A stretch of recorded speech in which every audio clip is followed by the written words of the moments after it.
Welcome to Fun Friday. Let's get crafty.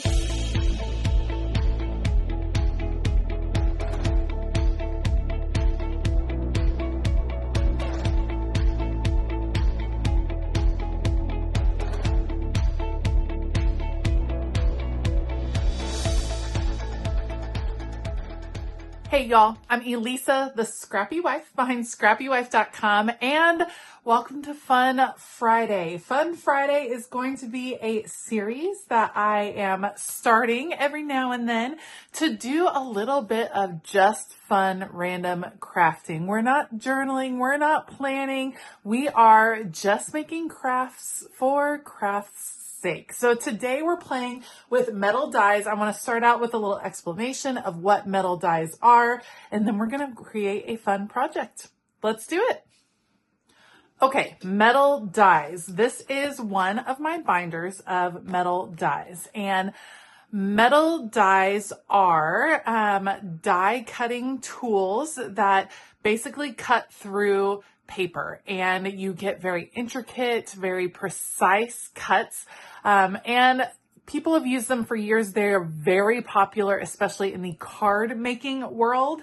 But you can use them for lots of different things. And today we're going to use them to create a 3D project because I'm using some metal dies from Scrappy Boys. Let's find the metal dies that I'm wanting to use. We're not going to do that one. We are going to make a craft cart, and I'm pretty darn excited about it. Here they are. Here's the craft cart. Okay, Scrappy Boys.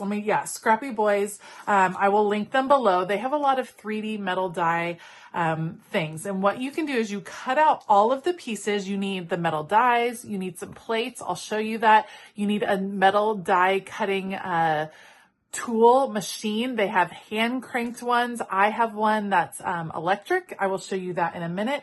You cut out all the pieces, then you put it together and you decorate, and it is just so cute and fun. And today we're going to make a little craft cart, and we're going to use the Simple Stories kit the flea market kit from Simple Stories. Love this one, designed by Kelly Bangs. It's one of my favorite kits. It is beautiful and gorgeous, and I cannot wait to create a little craft cart with this theme. So here's what we're going to do. We're getting the metal dies out. We have to pick all of the elements of our craft cart, meaning we have to pick all of the sides, what colors we're going to use, all of that goodness. So I'm going to pull out my metal dies. Actually, I'm going to keep this one on its sheet right here. We're going to move this to the side.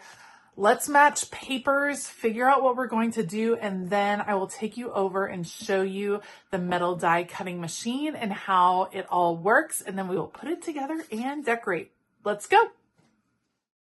Metal dies are often used for flat projects, creating cards or cutting out pieces for journaling, and this is to create a 3D craft cart, a little miniature craft cart that is going to be adorable.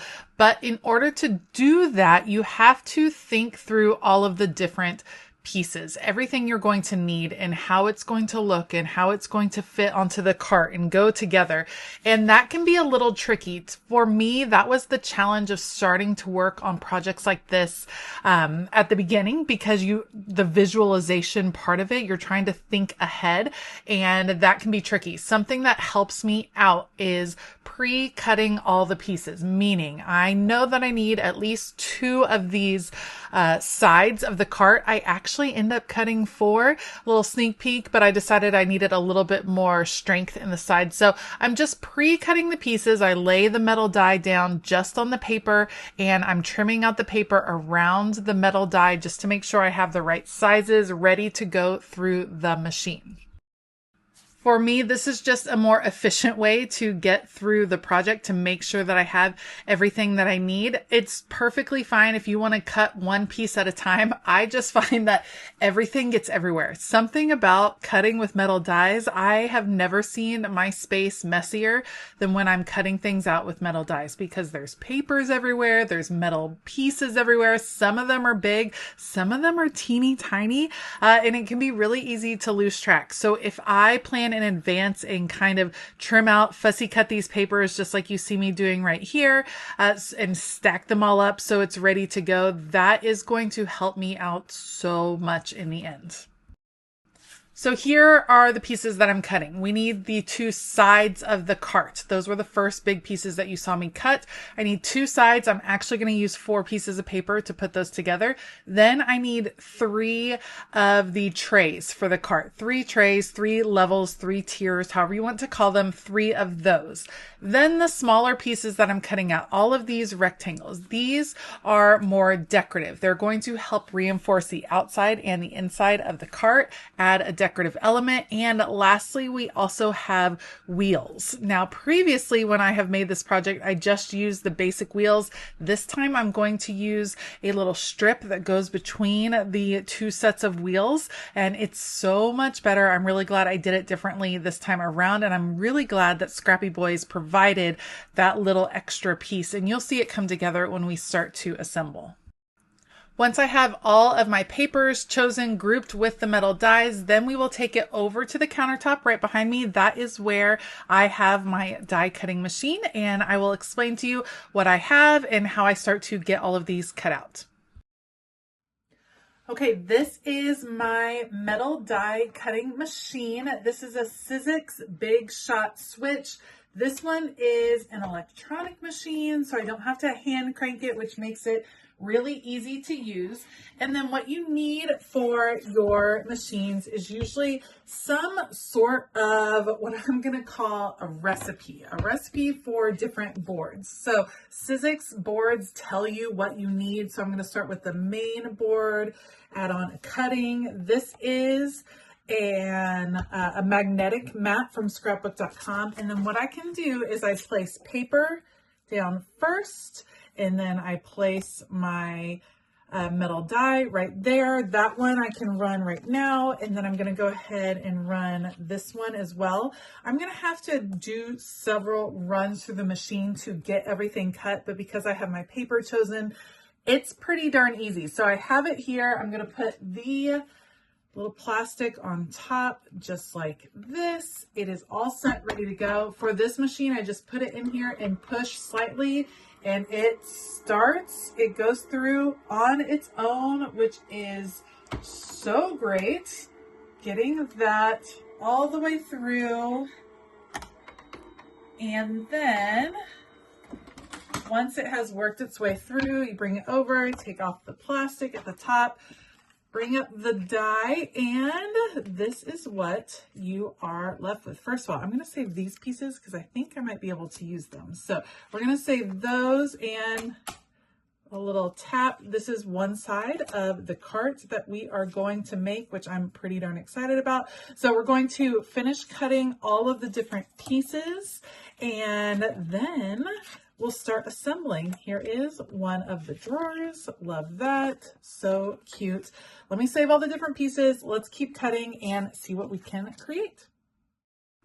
When you are working with metal dies, there is a side that is completely smooth, and then there is a side that has raised edges, raised ridges, raised whatever it is that's going to do the cutting. So when you're laying it down onto your mats, you need to make sure that the side that is going to do the cutting is the side that is touching the paper. So for me, I put my paper down first and then a metal die, a very thin metal die on top of that. So I have to make sure the rigid part is facing the paper, and then the smooth part is facing the very top clear mat that you see me using.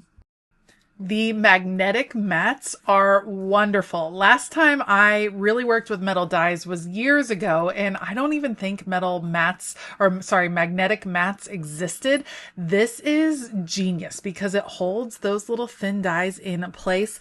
Why would you use a die cutting machine as opposed to something like a Cricut? Well, here's the deal. First of all, you can be really precise. So I can line up the metal dies exactly where I want to cut on a piece of paper, what part of the pattern I want to cut out, how I want it to fit. I can get more out of a paper than normally I can on a Cricut. I also can get embossing happening, which means a little raised part of the paper and cutting at the same time.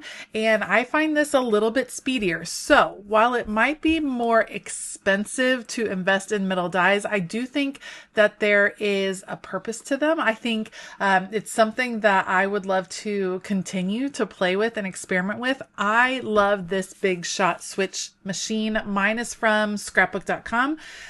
It's fabulous. The hand cranking to me got real old real fast. I wasn't a big fan. So having the electronic machine, yes, it was a little bit of an investment, but I'm going to love it. I think this is going to work great for me for a really long time. And I can't wait to see what else I can kind of start working with and creating. Plus, this is something that I can just have out, ready to go, ready to use. It's just very simple, very straightforward.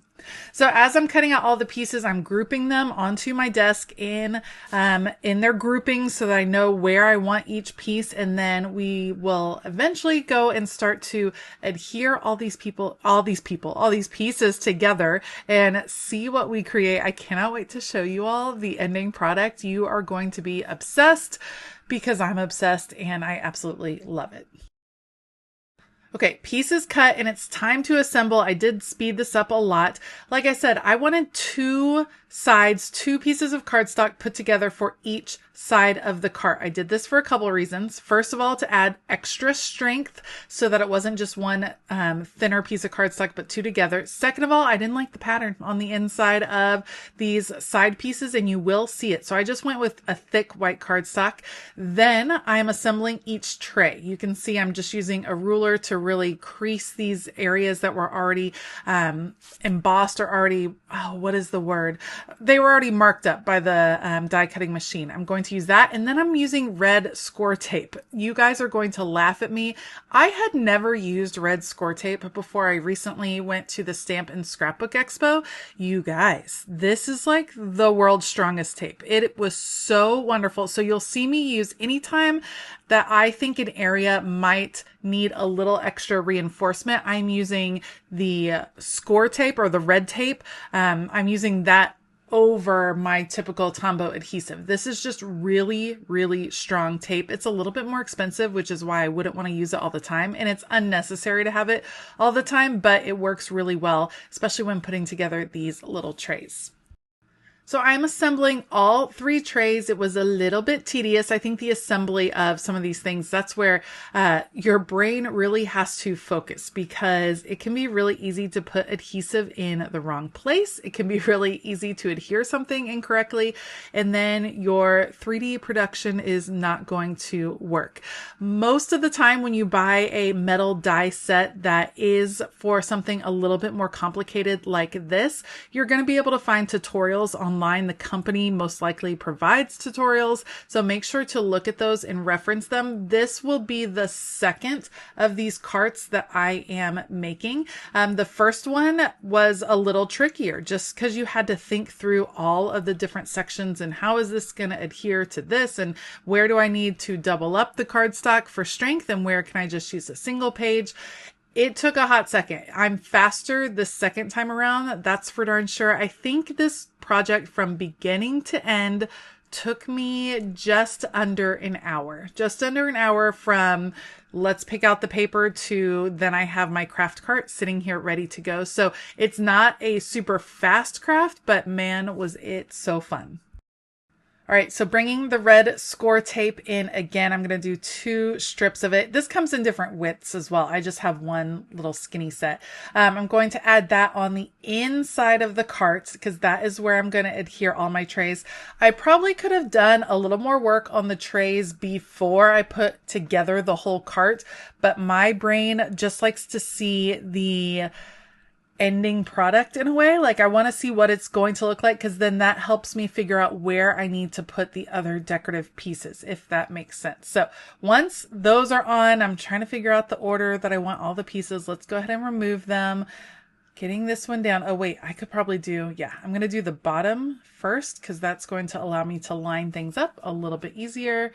Figuring out the order. Yes, I changed it on the fly, pressing down into that tape, and now it's adhered. Perfect. And then I will take off the tape. Now it's a little tricky getting the other side lined up well, and the red tape is not forgiving. Like when it's down, it's down. So you need to be really careful when adhering it. Tricky, tricky. getting it down, pressed, and ta-da! It's the start of a little craft cart. Now I need to do the wheels. The first time I made this cart, I just did regular wheels, and it didn't have this kind of strip of paper that you see that makes it look like a dumbbell connecting the two sets of wheels, one across from the other. And that was a mistake. I should have done that because adding those little wheels just gave it so much more stability. It was the way to go. I realized that I needed to add this little decorative side piece in before I went and put the wheel on the bottom just because of how things overlap. This is what I'm talking about, like the visual part of this, the trying to visualize how things are layered, what you're going to pop up. That is really the challenge, and I loved it. It's just working in a different dimensionality, a 3D thing as opposed to just flat lays like I normally do on planner spreads or in journaling, memory keeping. Working in this 3D look was different and fun, and I'm here for it. I loved it. Now at this point, the structure of the cart is complete and everything else that I'm adding is decorative. These are strips that again were die cut, and I'm layering them on the top, on the outside, just to bring a little bit more pattern to the outside. And then I'm doing their coordinating ones on the inside. The reason I'm doing the coordinating pieces on the inside is because I already like the beautiful pattern that's showing on the sides of each of the tiers, each of the trays. And on the inside, there were little tabs that you use to put together the actual box, and those tabs were showing. So by covering them up on the inside, this is just adding a little bit of extra reinforcement there so that those tabs won't start to pull up later. Now, as I continue the decorating process, I can already hear some of the comments coming from YouTube, but what would you do with this? What's the purpose of this? Does it have a purpose? Well, this one in particular actually could have a purpose. This could totally sit on your desk and hold washi tape or paper clips or little bits and pieces, maybe beads, something like that. It could definitely hold something like that. But I think the bigger thing to take away from this is it doesn't have to have a purpose. It can still be fun and enjoyable to make. This is going to sit in my craft room and bring me so much joy. These would also make fabulous presents to give to your little crafty friends. Think of these for teacher appreciation. How stinking cute would that be? I just love it. I don't know that every single thing we ever make has to have a purpose. I think that maybe the process is the purpose, the bringing us joy is the purpose, and we can just have fun with the products without needing it to serve a larger need in our life. Now, I opted to decorate the outside with some chipboard stickers for a couple reasons. I like the dimensionality it adds. I think it adds a lot of interest. And second, I don't use chipboard pieces on anything else. So I have a lot of chipboard from these beautiful Simple Stories collections. And if I see an opportunity to use it, I'm going to use it. So you're going to see me play with chipboard all around the outside. Again, this is the Flea Market collection, one of my faves from Kelly Bangs. It is just so cute. And then I thought, as I was working on this, I thought, what if you did have something super cute and small? I'm going to make a tiny little mini album that will live in the top of this little cart just for fun. Going to fold up these little pieces, and then that's going to be it. I hope you enjoyed this look at metal dies. Let me know, have you created 3D projects like this before? Tell me some of your favorite companies to pick up metal dies like this, because these projects just have captured my heart for sure. If you like this video, please give it a thumbs up. Consider hitting that subscribe button as well as the bell notification button. And a huge shout out to my Patreon community. Patreon is a place where you will be continually inspired if you are wanting to try new projects, new hobbies, and just be inspired to use your stash. Head on over to patreon.com/ScrappyWife to find a tier that works for you. All right. I hope that you have a fabulous day. And as always, keep it creative.